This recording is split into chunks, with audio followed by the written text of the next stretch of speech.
Buenas tardes a todos. Vamos a empezar el retiro de hoy, que como sabéis está centrado en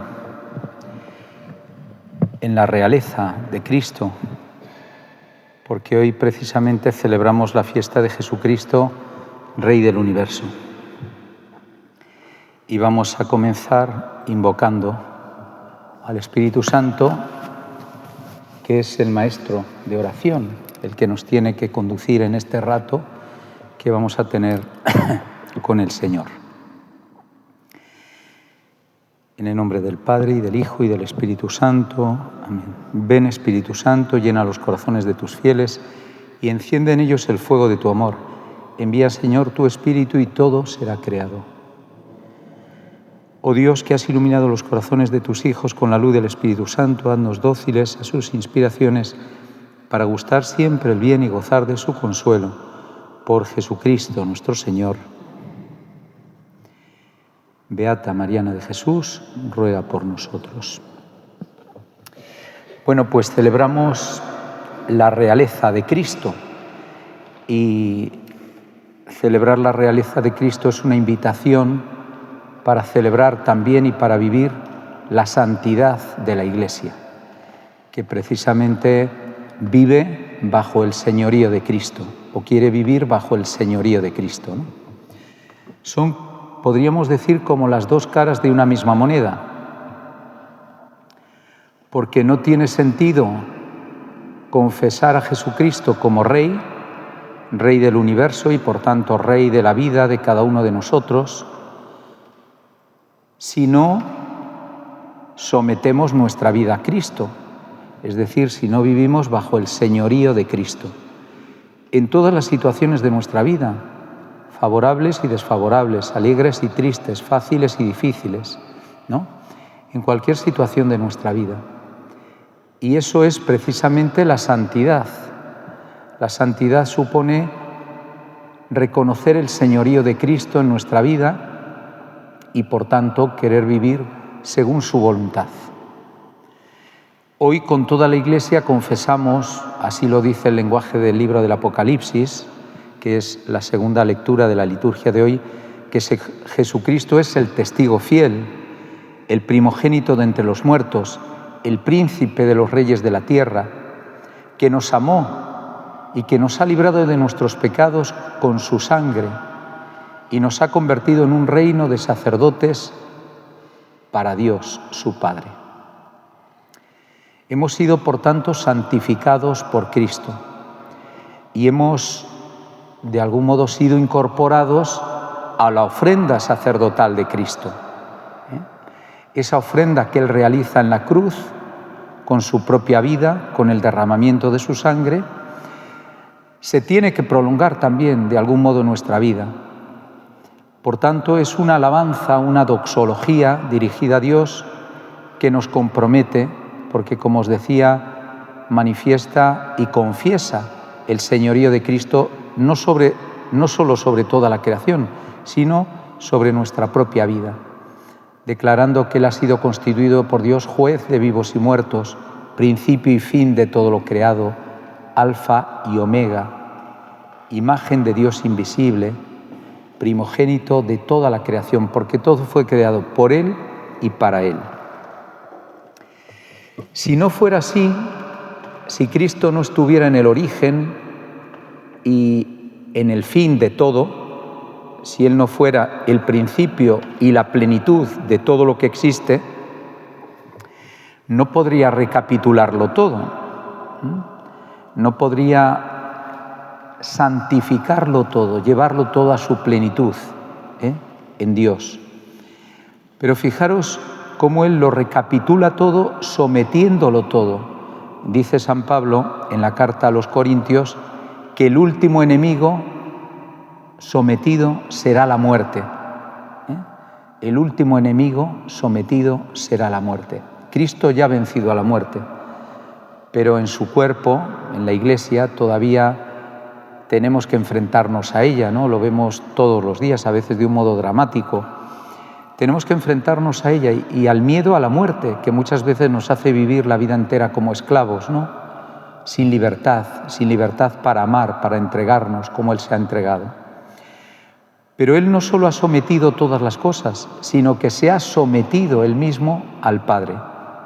Dice San Pablo, cuando haya sometido a Él todas las cosas, entonces también el Hijo se someterá a aquel que le ha sometido todo para que Dios lo sea todo en todos.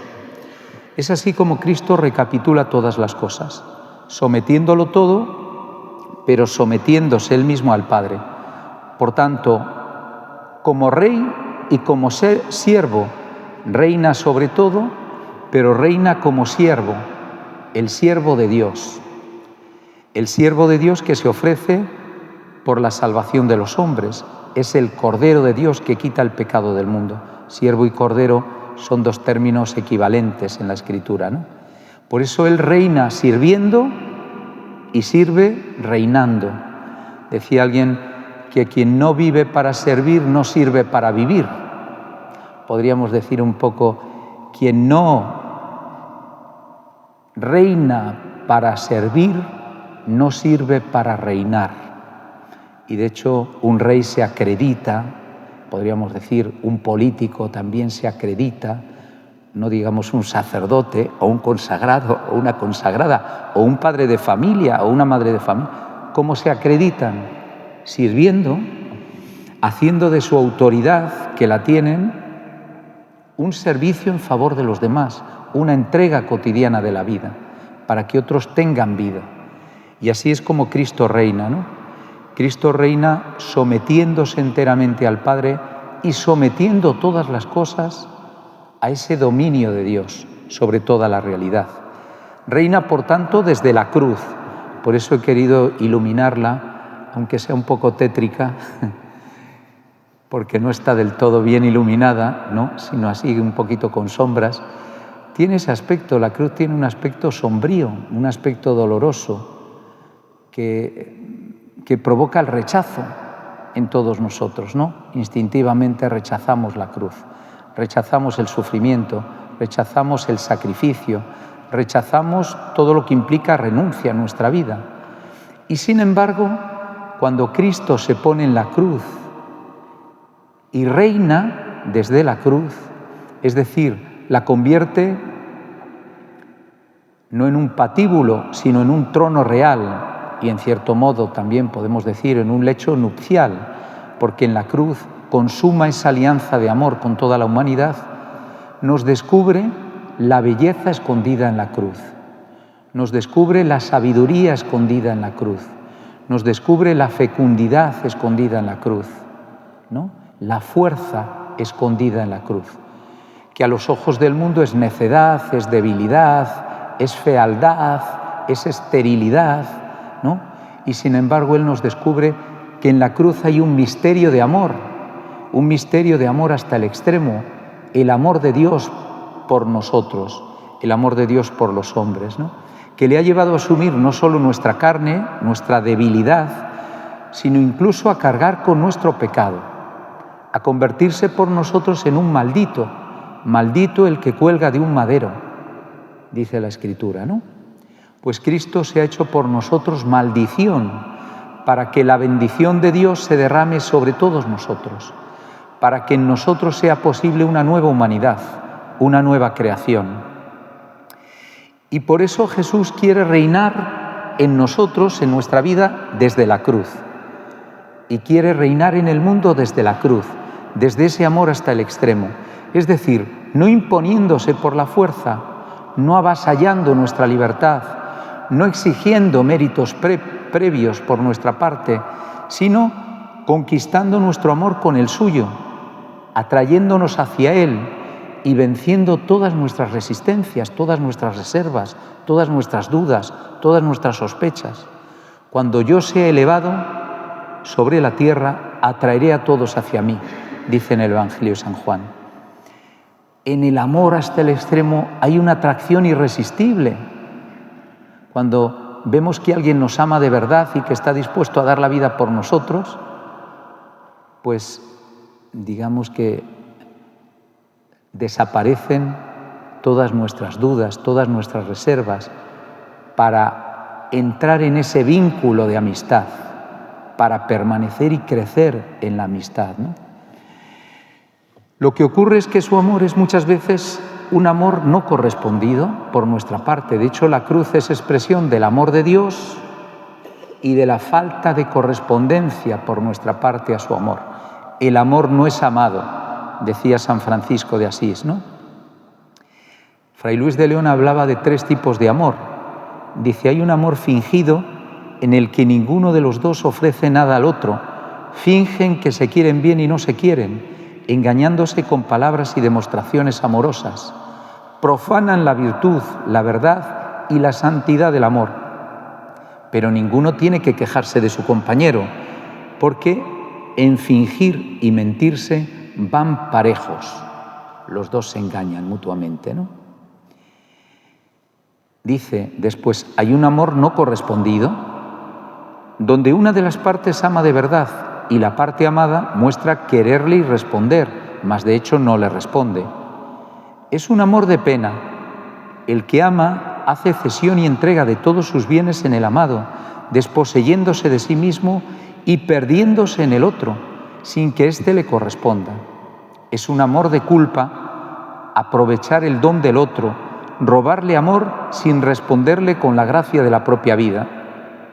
De esta forma miente al otro, usurpándole el bien supremo de su gracia, de su libertad y de su misma vida. Es la mayor desgracia en esta vida, pues une en sí culpa y pena. Quien ha vivido un amor no correspondido alguna vez, y bueno, podemos decir todos hemos pasado por esa experiencia en algún momento, en mayor o menor medida, lo sabe, ¿no? Lo sabe. Imaginaros cómo lo sabe Dios, cómo lo sabe Cristo, que nos ama con un corazón de carne, con un corazón humano como el nuestro, pero con una pureza mucho mayor que la nuestra y con un amor mucho más verdadero que el nuestro. Cómo lo sabe Él, ¿no? Cómo sufre nuestro desamor. Y luego dice Fray Luis de León, para no quedarse en lo negativo, hay también un amor de comunión en el que los dos se entregan mutuamente. Es la mayor felicidad en esta tierra, que asemeja mucho la del cielo. La correspondencia en el amor, la comunión en el amor. A eso estamos llamados. Ese es el amor que Dios quiere suscitar en nosotros y consumar un amor de comunión que exige nuestra respuesta, porque si no será siempre un amor no correspondido. ¿Cómo se expresa, fijaros, cómo se expresa esa falta de correspondencia al amor de Dios en nosotros? La mediocridad en vez de la santidad. Dios nos quiere santos y no espera que nos conformemos con una existencia mediocre, aguada, licuada, dice el Papa. Nuestra mediocridad, esa falta de correspondencia al amor de Dios, ese deseo sofocado de la santidad en nosotros, se puede manifestar de muchas formas, más graves, más leves, pero todas ellas están como sofocando la gracia de Dios y la eficacia salvífica del amor de Dios en nuestra vida y en nuestro mundo, porque a través de nosotros esa salvación tiene que llegar al mundo, ¿no? ¿Cómo se manifiestan?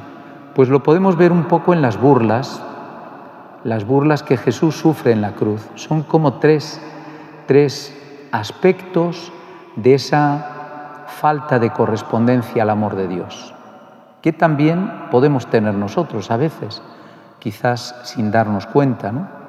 Las burlas de las autoridades, dicen, a otros ha salvado, que se salve a sí mismo, si Él es el Mesías de Dios, el elegido, ¿no?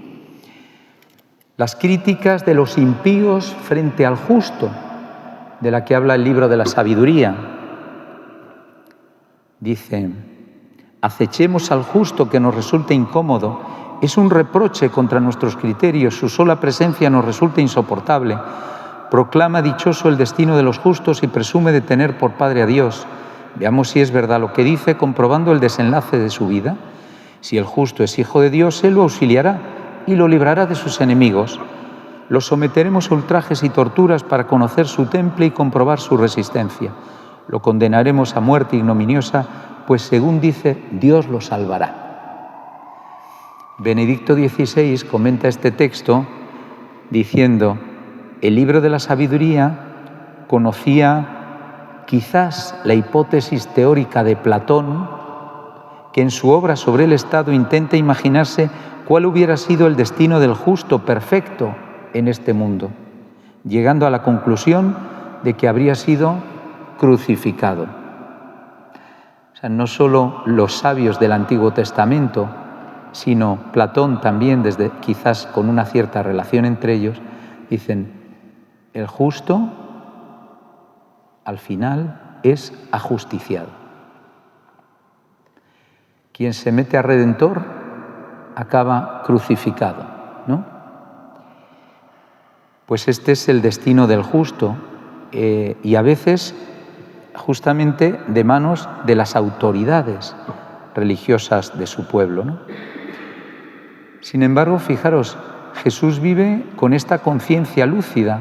Él no va ingenuamente a Jerusalén, sino sabe el destino que le espera. Se enfrenta a él y de algún modo lo abraza, ¿no?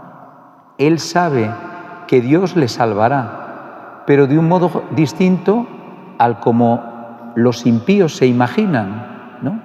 Que le libre de la cruz. Dios no le salva librándole de la cruz, sino resucitándole de la muerte. La resurrección será el momento en el que Dios lo librará de la muerte y lo confirmará como el Hijo, dice Benedicto XVI. Fijaros, esta tentación es vencer un cristianismo autorreferencial, en el que buscamos ante todo nuestra propia autorrealización, como desde el derecho a ser felices. Como hay derecho a todo, pues yo tengo derecho a ser feliz, ¿no? Que me den la felicidad. Como tengo derecho a otras cosas, que me las den, ¿no? Pues que me den la felicidad también. Que Dios me dé la felicidad. Dios se pone al servicio de nuestra felicidad, ¿no? Es un cristianismo autorreferencial en el que lo importante sería nuestra propia autorrealización, el cumplimiento de nuestros deseos, entendidos a veces como derechos, ¿no? O de nuestros proyectos, o de nuestros sueños, y no la identificación con Cristo. No reconocemos a Cristo como Rey y no respondemos con amor al amor crucificado de Cristo si vivimos una fe autorreferencial en la que en el fondo nos buscamos a nosotros mismos. Buscamos nuestro propio amor, querer e interés, como dice San Ignacio de Loyola, ¿no? Sino lo vivimos en el momento que reconocemos el señorío de Cristo y que ponemos nuestra vida en sus manos y nos encomendamos a Él, sabiendo que Él nos dará la plenitud, ¿no? Pero quizás por un camino diferente, no por nuestros planes, sino según los suyos. Están luego las burlas de los soldados y de los que pasan. Tú que destruyes el templo y lo reconstruyes en 3 días, sálvate a ti mismo, bajando de la cruz. De algún modo, fijaros, es la tentación de la idolatría. El viejo templo, el templo convertido en un mercado, en una cueva de bandidos, como denuncia Jesús, ¿no? El templo, que tiene que ser casa de oración, se ha convertido en un lugar de mercadeo con Dios, ¿no? Porque queremos manipular a Dios, de algún modo, para que se ponga a nuestro servicio, ¿no? Y hacernos un Dios a nuestra medida, el templo a nuestra medida, Dios a nuestra medida, la fe a mi medida, que no me inquiete, que no me exija ir más allá de donde yo quiero ir, ¿no? que no me saque de mi zona de confort, que no me cuestione mi modo de vivir, que bendiga todas mis opciones, mis decisiones, las que tomo tantas veces al margen de Él, y en cierto modo que se quede en el templo y me deje a mí en paz, ¿no? Tú en tu casa, yo en la mía y Dios en la de todos, ¿no? Como decimos. Esto ocurre en los pueblos a veces, los pueblos de la Sierra Norte. Sí, que el cura esté en el pueblo, que esto nos gusta a todos, ¿verdad? Aquí está Maricruz de Aoslos, o Horcajo, lo conoce bien. El cura que vive en el pueblo, ahí en Horcajo, ahí está la casa del cura, que viva el cura ahí, pero el cura en su casa y yo en la mía y Dios en la de todos, que no venga el cura a mi casa a incomodar, a ver si me va a pedir algo que no quiero dar, Pues así con Dios, Dios en el templo y yo en mi casita. En la cruz se rasgó el velo del templo. Cristo en la cruz crea un nuevo templo en su cuerpo. Ese es el que Él crea en 3 días, el nuevo templo. El nuevo templo de Dios es la creación entera, es la vida entera, porque Dios quiere habitarlo todo, Dios quiere santificarlo todo, quiere transformarlo todo. Ese es el nuevo templo de Dios. El ídolo es una obra de nuestras manos que podemos manejar, ¿no? En Lumen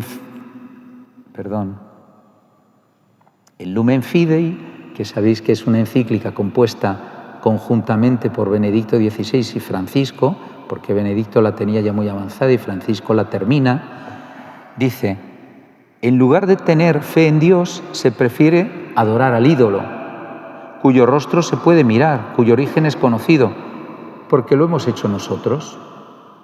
Es un Dios que me he creado yo, un Dios a mi medida, según mis gustos, mis preferencias, mis criterios. Ante el ídolo no hay riesgo de una llamada que me haga salir de las propias seguridades, porque los ídolos tienen boca y no hablan, como dice el Salmo 115, ¿no? Tienen ojos y no ven. Vemos entonces que el ídolo es un pretexto para ponerse a sí mismo en el centro de la realidad, adorando la obra de las propias manos. Quien no quiere fiarse de Dios se ve obligado a escuchar las voces de tantos ídolos que le gritan: fíate de mí. La fe es lo opuesto a la idolatría. La separación de los ídolos para volver al Dios vivo mediante un encuentro personal. Creer es confiarse, abandonarse en Dios, dejarse transformar una y otra vez por la llamada de Dios. Dejar a Dios ser Dios. Dejar a Dios ser Dios, dejar que Dios lo invada todo, que Dios reine realmente en mi vida contra la tentación de la idolatría. Y la tercera tentación en la que no dejamos que Dios reine en nuestra vida serían las burlas de los malhechores. ¿No eres tú el Mesías? Sálvate a ti mismo y a nosotros. Lestes, bandidos, es el término que usa Juan para Barrabás, el término que atribuían los romanos a los celotes. Bandidos, eran los combatientes de la resistencia política, ese mesianismo político. Aquí vemos la tentación de un mesianismo político, ético, voluntarista, un cristianismo voluntarista que depende de nuestras fuerzas, de nuestras capacidades, de nuestros medios, de nuestras estrategias y no de Dios. ¿Cuántas veces queremos salvarnos por nosotros mismos? Hacer las cosas por nosotros mismos, incluso buenas cosas, pero creyendo que somos nosotros los protagonistas, que somos nosotros los que podemos salvarnos, salvar a otros, ¿no? Es un mesianismo, eso, político o ético, pelagiano. La fe cristiana contiene una ética y también una política, ilumina, pero no se reduce a eso. Sin una relación con Dios nos encontramos fuera del ámbito de la fe, que nos anuncia la bondad de Dios manifestada en Jesucristo, que se nos comunica Por eso el buen ladrón le dice a Jesús: acuérdate de mí cuando llegues a tu reino. Ha entendido precisamente en la cruz que ese hombre, sin poder alguno, es el verdadero rey. Y Jesús le dice: hoy estarás conmigo en el paraíso, porque sabía que entraba en la comunión con Dios y que podía prometer el paraíso para hoy, llevando al hombre al cielo. Yo tuve una experiencia, a algunos se la he contado, de unos drogadictos robando gasolina que les pilló la policía. Y entonces estaban robando gasolina, quisieron huir en su coche y un policía disparó las ruedas del coche, como de película, las pinchó. Tuvieron que salir corriendo. Y cuando salieron corriendo, un policía disparó y a la chica, eran una pareja, un chico y una chica, una bala le atravesó el cuello y se desplomó en ese momento, pero no murió. Y en ese momento, que cualquiera que lo ve de fuera dice: bueno, se ha muerto, vamos, pues recapituló toda su vida y sintió un gran arrepentimiento, y a raíz de esa experiencia vino a vernos para que les ayudásemos a salir de la droga. Tuvo una conversión, como el buen ladrón, porque todo depende de la gracia de Dios, no de nuestras fuerzas. Claro que tenemos que colaborar con ella, pero la salvación viene de Dios, frente a ese cristianismo a veces ético, voluntarista, que podemos vivir también nosotros, en el que no dejamos que Cristo reine en nuestra vida, ¿no? Por eso, frente a estas tentaciones, se nos invita hoy a confesar la fe en Cristo Rey. Esa confesión de fe entraña la santidad frente a la mediocridad. Si antes era la mediocridad frente a la santidad, la confesión de Cristo Rey, para responder con amor al amor de Cristo y hacer posible un amor de comunión, que es la mayor felicidad en esta tierra y asemeja mucho la del cielo. Hay que elegir la santidad frente a la mediocridad, confesando que Cristo es Rey. Es lo que hace el centurión, ¿no? Verdaderamente este hombre es hijo de Dios, ¿no? Hasta aquel momento Jesús había evitado el título de Mesías o de Rey, o lo había puesto en relación con su pasión para impedir interpretaciones erróneas. Ahora el título de Rey aparece delante de todos en las 3 grandes lenguas. Jesús es proclamado Rey públicamente.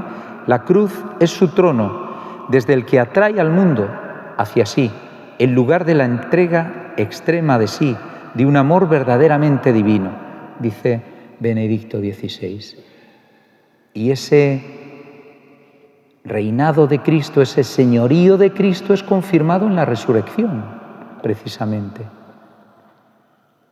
Como dicen Benedicto y Francisco en Lumen Fidei, si el amor del Padre no hubiese resucitado a Jesús de entre los muertos, no hubiese podido devolver la vida a su cuerpo. Si no hubiese podido devolver la vida a su cuerpo, no sería un amor fiable, capaz de iluminar las tinieblas de la muerte. Pero los cristianos confesamos el amor concreto y eficaz de Dios, que obra en la historia y determina su destino final, que se deja encontrar y que se ha revelado en la pasión, muerte y resurrección de Cristo. Por eso os he puesto esta cruz de San Damián, que es un Cristo glorioso, como veis, un Cristo con los ojos abiertos, un Cristo sereno, no sufriente, rodeado de los santos, ¿no? De Juan y María, de las mujeres, del centurión que confiesa a Cristo: este es Hijo de Dios, y que asciende a los cielos bajo la mano del Padre, ¿no? Asciende al cielo con todos los santos, rodeado, porque tira de nosotros hacia Dios. Por eso los santos que nos rodean en la Iglesia nos invitan a confesar la victoria de Cristo, porque en ellos se ha realizado la realeza de Cristo, el señorío de Cristo. Precisamente ha fructificado en su santidad. Y su santidad es un testimonio para nosotros de la victoria de Cristo, que Cristo también puede vencer en nosotros, en nuestra humanidad puede vencer el pecado, puede hacernos santos como Él es santo, ¿no? Por eso, el ejemplo de los santos, a esta confesión de fe, a este amor de comunión con Jesucristo, Rey del universo, debemos llegar. Estamos llamados también nosotros al final del año litúrgico y de nuestra vida, mirando a Cristo y a los santos, esa nube ingente de testigos que nos rodean y nos animan en la confesión de la fe, como dice la carta a los Hebreos. En consecuencia, teniendo una nube tan ingente de testigos, corramos con constancia en la carrera que nos toca, renunciando a todo lo que nos estorba y al pecado que nos asedia, fijos los ojos en el que inició y completa nuestra fe, Jesús, quien en lugar del gozo inmediato soportó la cruz, es su trono, reina desde la cruz, despreciando la ignominia, y está sentado a la derecha del trono de Dios. Ha sido glorificado junto a Dios, ¿no? Bueno, todos los santos dan testimonio de esto, y la carta a los Hebreos enumera los santos del Antiguo Testamento. Abel, que ofreció a Dios un sacrificio mejor que el de Caín y sigue hablando después de muerto. Enoc, que fue arrebatado por Dios sin pasar por la muerte, porque le había complacido a Dios. Noé, que advertido de lo que aún no se veía, construyó un arca para salvar a su familia y dio inicio a una nueva humanidad, con la justicia que nace de la fe, porque creyó en la palabra de Dios. Abraham, que obedeció la llamada de Dios y salió hacia la tierra que iba a recibir en herencia, como Isaac y Jacob, herederos de la misma promesa, esa ciudad cuyo arquitecto y constructor iba a ser Dios. Sara, que siendo estéril, obtuvo vigor para concebir cuando ya se le había pasado la edad, porque consideró fiel al que se lo prometía. Todos ellos ansiaban una patria mejor, la del cielo, ¿no? Por eso, Abraham, puesto a prueba, ofreció a Isaac. Es decir, cuando uno tiene esta fe en la promesa de Dios, es capaz de los mayores sacrificios, ¿no? La fe es la que nos abre a la gracia de Dios y la que hace posible la santidad, creer en la palabra de Dios, creer, acoger la gracia de Dios, ¿no? Abraham ofreció a Isaac, su único hijo, el destinatario de la promesa, porque pensó que Dios tiene poder para resucitar de entre los muertos. Moisés renunció al título de hijo del faraón, prefirió ser maltratado con el pueblo de Dios al gozo efímero del pecado.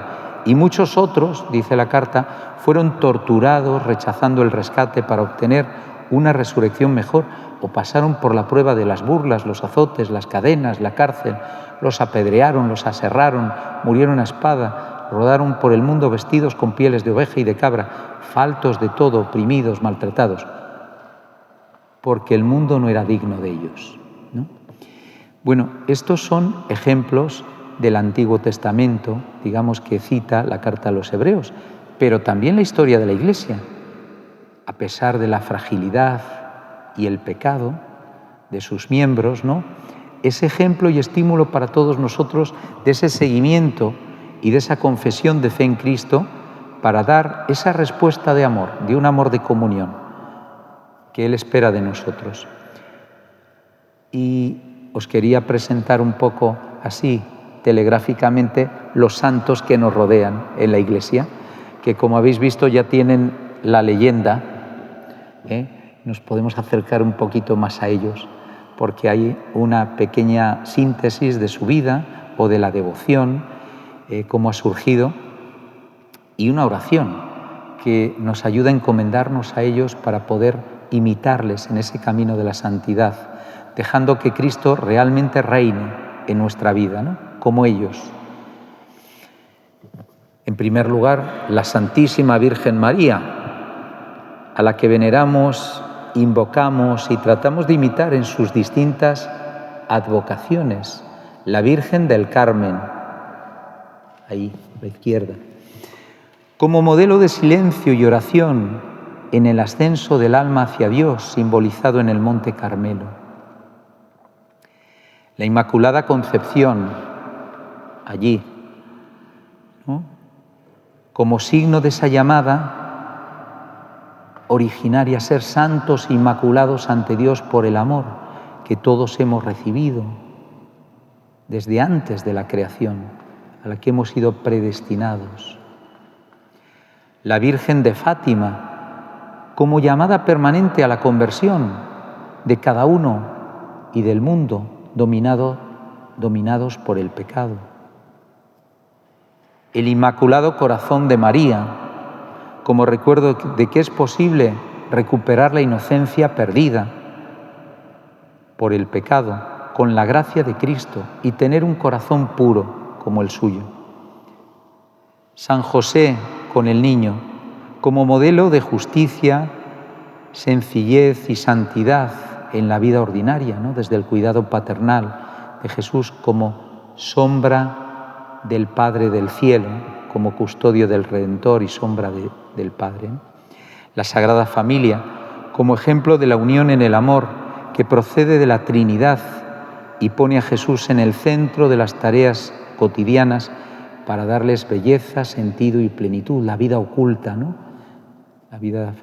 San Nicolás de Bari, como ejemplo de caridad hacia los necesitados y de los milagros que la fe es capaz de realizar en favor de los demás, con esos 3 niños que según la tradición resucitó o rescató de la muerte, ¿no? Por su intercesión.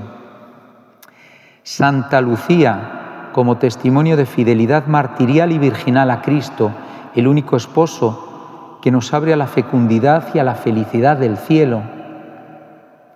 Los santos Justo y Pastor, como signo de la fortaleza que nace de la fe y se sobrepone a la debilidad de la niñez. San Agustín, como testimonio de la inquietud del corazón humano que no descansa hasta descansar en Dios, la hermosura siempre antigua y siempre nueva. San Antonio de Padua, como fiel discípulo de San Francisco, invencible predicador de la fe, doctor evangélico, intercesor poderoso en las causas y en las cosas perdidas. La beata Mariana de Jesús, mercedaria, patrona de nuestra parroquia, amiga de reyes, nobles, pobres, apasionada de la Eucaristía y la pasión del Señor, para poder reconocerle y servirle en los pobres, los ancianos, los niños y los presos que encontraba y asistía sin descanso en las calles y las plazas. Y todos los santos, La Virgen del Pilar, la Virgen del Pilar se nos ha quedado, que está la pobre ahí escondida. La Virgen del Pilar, como la columna que sostiene nuestra fe. Y los santos del retablo, de la Pasión, que ahora hemos recientemente policromado, con la Virgen Dolorosa, el apóstol San Juan, la Verónica y los otros testigos de la crucifixión. Todos los santos nos ayudan a permanecer, a crecer, a adentrarnos cada vez más en el amor crucificado de Cristo para dejarle reinar en nuestra vida, ese amor que brota de su sagrado corazón y alcanzar, como pedimos ante su imagen, un corazón semejante al suyo, diciéndole: corazón de Jesús, en vos confío. Así podremos ser santos, con esa sencillez de la santidad. Como dice el Papa Francisco, todos estamos llamados a ser santos, viviendo con amor y ofreciendo el propio testimonio en las ocupaciones de cada día, allí donde cada uno se encuentra. Eres consagrado o consagrada, sé santo viviendo con alegría tu entrega. Estás casado, sé santo amando y ocupándote de tu marido o de tu esposa, como Cristo lo hizo con la Iglesia. Eres un trabajador, sé santo cumpliendo con honradez y competencia tu trabajo al servicio de los hermanos. Eres padre o madre, abuela o abuelo, sé santo enseñando con paciencia a los niños a seguir a Jesús. Tienes autoridad, sé santo luchando por el bien común y renunciando a tus intereses personales. El camino de la santidad es el camino de las bienaventuranzas, nos recuerda el Papa, que son el carnet de identidad de Cristo y del cristiano. Él, desde la cruz, es el pobre, el manso, el afligido, el limpio de corazón, el misericordioso, el hambriento y sediento de justicia, el pacificador, ¿no? El perseguido por causa de la justicia. Él nos enseña el camino de la verdadera santidad, que supone muchas veces verdaderamente ir contracorriente, contra la mundanidad, contra la autorreferencialidad, contra la idolatría, ¿no? Contra el pelagianismo que veíamos al principio, porque el Espíritu Santo nos invade con toda su potencia y nos libera de la debilidad, el egoísmo, la comodidad, el orgullo.